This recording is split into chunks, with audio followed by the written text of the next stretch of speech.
We have a new GLC63 AMG as a 2025 model year, meaning that it's probably going to come out in 2024. And what I want to do in this video is have a look at these specs. We need to talk about the spec and tech of this car, and also there are some changes to the designs. Very subtle design. I thought the old GLC63 was a very, very beautiful car as long as you went with the normal sedan and not the coupe SUV, which completely ruins everything that's beautiful about the GLC.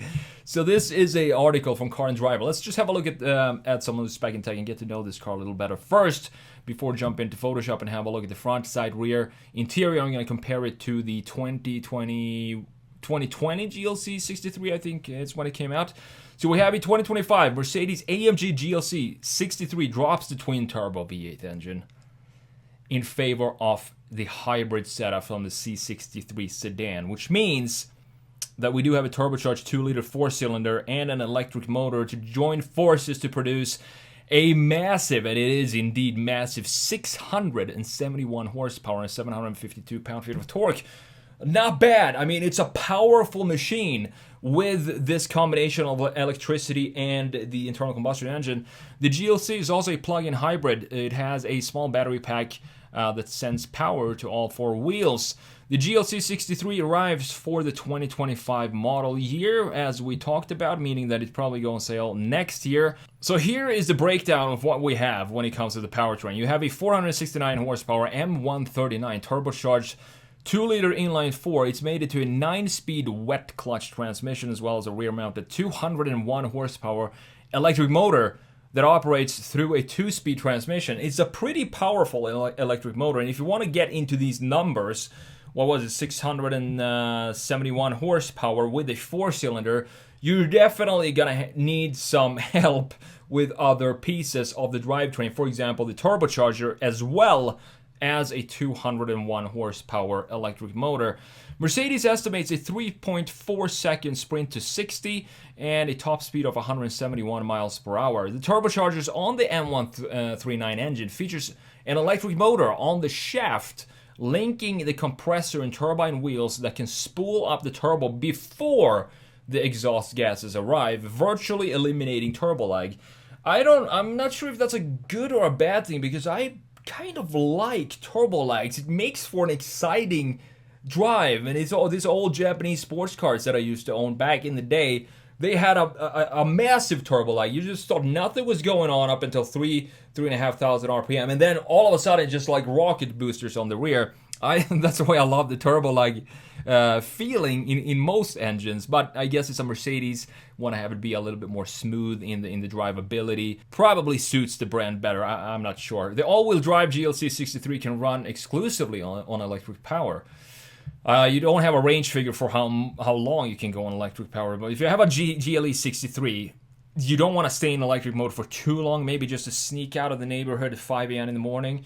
I can understand that, but as soon as you're out, you want to fire up that 4-cylinder. I just thought about that. It's not a V8 anymore, so maybe it doesn't matter. Rear wheel steering should help the GLC63 feel more nimble, and the brakes have been upgraded as well. That's fantastic. The GLC doesn't reach the United States until the 2025 model year, so pricing is still a mystery. However, they expected here on the Car and Driver that it will be in the mid 80,000 range, which sounds pretty reasonable, I guess, for a brand new GLC63. So let's jump into Photoshop here and let's have a look at this design. I'm going to compare it to the previous generation of the GLC and the very, very subtle changes. And honestly, I'm not sure which one of these is the better looking GLC, because I think they both look really good. And yes, we do have the upside down grille, the frowning grille instead of the smiling grille here. You can see that it was in fact implemented in the old GLC as well. With what I mean by that is, of course, not having the grills on this angle, having them pointing downwards like this, instead of having the old traditional Mercedes grille with a smiley face like this. But on the sedans, I want to have the smiling face, because I think sedans has this classy, elegant, graceful look to it, specifically Mercedes, and I want to have the smiling grille on the sedans. But here on the SUV, I think it actually looks pretty good.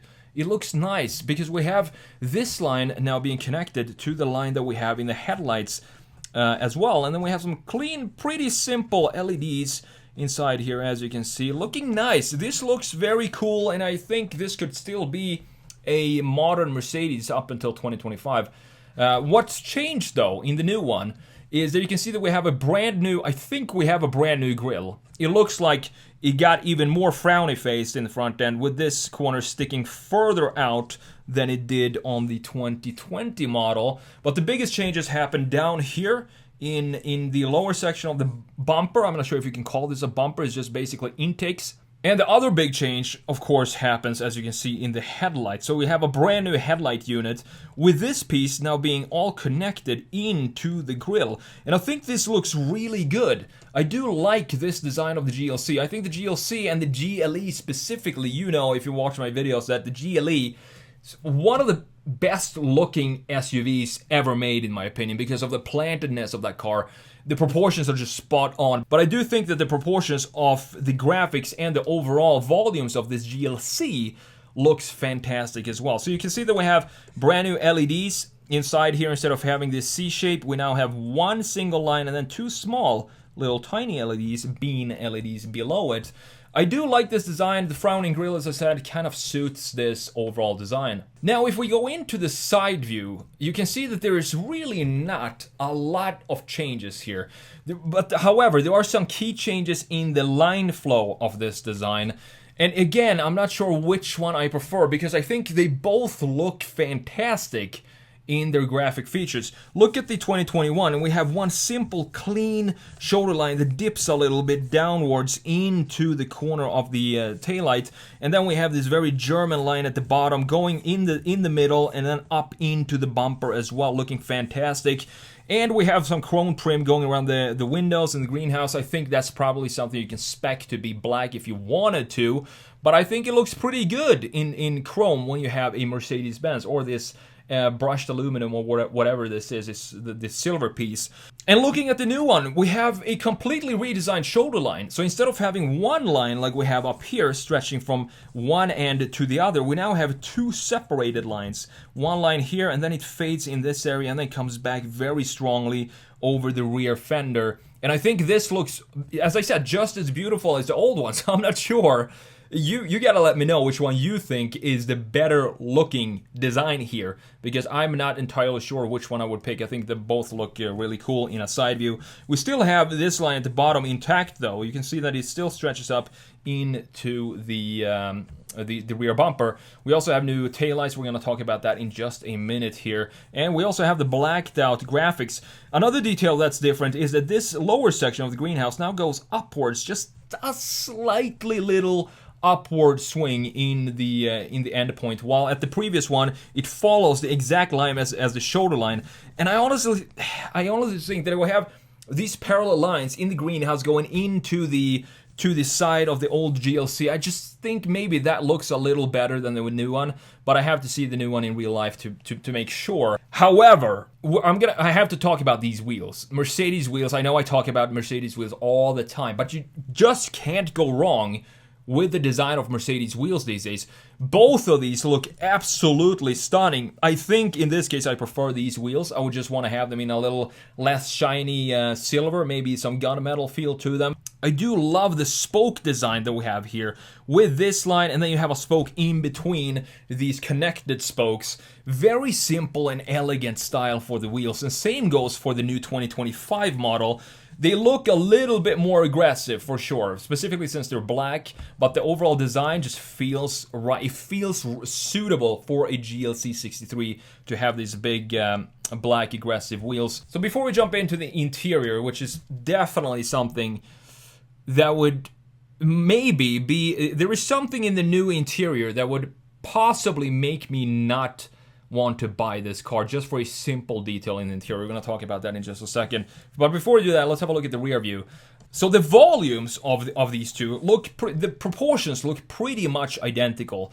However, one detail that is definitely changed here is the taillights. We have a little bulkier taillights in the 2020s with these two rectangle LEDs inside, looking beautiful. And then we have a lot more sleeker design of the new one, and I really like this design of the GLC, the new 2025 model, because it looks a lot more dynamic and a little bit more organic. Specifically, if you look at the outline of the LEDs inside here, they look like something organic and not static like we have in these rectangular ones in the previous one.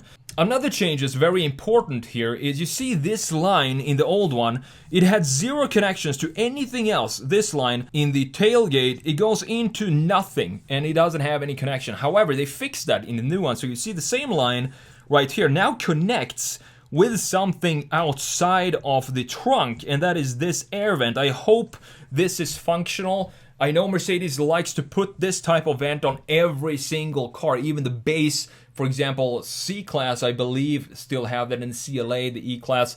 A lot of them have this vent, but they're not very often functional. This being an AMG, I definitely want to see that be functional. Otherwise, what's the point of having it there? We also see more curvatures in this lower section of the bumper. You can see this upswing compared to the very horizontal line in the previous one. I'm not sure if this down here is brand new. I think it might be the same type of diffuser that we have in the 2021 model. There are maybe a couple of changes to this design, but if there are, they're very, very hard to see. Up top, you can see that we do have an additional wing up top here. This might be some sort of a package that this GLC63 is equipped with. I'm not sure, but I do think it looks cool, and I do think that's something that I would pick for my GLC. You also have the GLC logo in red. It looks like they put some red color into the logo itself. I had never seen that before. So now let's jump into the interior here and let's talk about this. This is something that Mercedes is doing. I know they're doing it with the SL as well. And that is the infotainment screen, the implementation of the infotainment screen. The previous one, this is starting to show its age just based on this overall styling philosophy here with the angles and the curvatures that we have in the 2020 model. It still looks absolutely gorgeous. I'm not so sure about this integration because this looks like it's just floating here up on the dash and it doesn't look well integrated at all. It could have done something better with this integration, but other than that, steering wheel and wheels themselves, Mercedes are doing great wheels overall. All the round stuff that we have on Mercedes just look great. The steering wheel in the previous one had a fantastic quality feel to it with the Alcantara or suede wrapped sides and the leather in the bottom with this metal piece at the bottom with the AMG stamped into it and the buttons being metal as well. Just fantastic looking wheels. And then you have all this carbon fiber in the center with a gauge cluster that looks to be 100% digital, but we do have a housing for it, which we don't have in the new one. And that's not the biggest problem with this new interior. First of all, let's talk about the good things here. We have everything being carbon fiber, as you can see in the dash here. Beautiful gloss carbon fiber, similar styling to what we had in the previous generation. We also have these nice air vents. I think these look very high quality for some reason. I like the details that we have in them with these small little indents here in the sides, as you can see, and a rectangular centerpiece and two different layers of circles inside of the vent, looking very clean. And these are obviously new from the previous generation. And the steering wheel as well, fantastic design by Mercedes. I do like the drive mode selectors here that we have with these small circular round screens inside of them. So you just toggle it, or you just twist it, and it changes the drive mode from Sport, Sport Plus, and so on. Looking very nice. I also don't really mind this integration of the gauge cluster, even though it is just a pretty flat screen right there in the middle. It does have some curvatures to it and some radiuses on the sides to make it feel more integrated overall in the design of this. However, the biggest issue here, if you look at this, I like symmetry in things. And if it's not symmetrical, I want to have a clear, confident separation from that symmetry. If it's something in between, something vague, something that's not confident, it just bothers me a lot. And we have that here. So look at this. This is the symmetrical line for the center line for the interior. And have a look at the integration of the infotainment screen. It's just tilted very slightly to the right. So you have a little bit of a more angle, this screen, towards the driver here. but it's such a slight angle to it that it feels like it's a manufacturing, a quality issue. I feel like it looks like it should be straight, but it's kind of sat in the sun for too long and started to melt a little bit to one side. This is so insecure in its angle that it bothers me, because I either want to have it be, make it a proper angle, something like this. I don't know. I wouldn't prefer to have it like this either. It would just look very weird. But in this case, why not just straighten this up and make it clean and symmetrical like we have in pretty much every other car, instead of having this very slight insecure angle that we have on the infotainment screen in the middle. If I were to own this car, this is something that would bother me every time I step into the car, and I would probably just want to grab it and try to tilt it myself, and that would end up in breaking the car, and that would cost me a lot of money. So I'm not sure if this is a reason not to buy this car. For me personally, I don't know. I have to get into one and see if it actually bothers me when I'm sitting in it. But just looking at it like this, I just wish the designers would have implemented this angle just a little bit differently. But that's enough nagging about the angle of the infotainment screen. A lot of you just probably don't even care about it or don't even notice that it's there. But once you do, it's just one of these things, you know, that you want to fix. But overall, let's talk about this V8 versus 4-cylinder. I think, you know, regulations. What can you do? I think probably Mercedes is doing their best with the regulations that's in place now, with the emissions and so on, to just have the power and the performance for a proper 63 AMG model. And that means that you're gonna have to go down to a 4-cylinder, remove the V8 and put in some electronics and turbos and stuff like that to have the power boost that's needed for a 63. But I also think that a lot of people bought the 63s, whatever model of the Mercedes it was, for the AMG, for the V8 itself. It was almost like 50% of the purchasing decision was that you have this big, almost muscle car sounding V8 in the front. That was the whole thing with the 63 AMGs. I still think these are gonna sell well, but I think they definitely lost something by going down to 4 cylinders.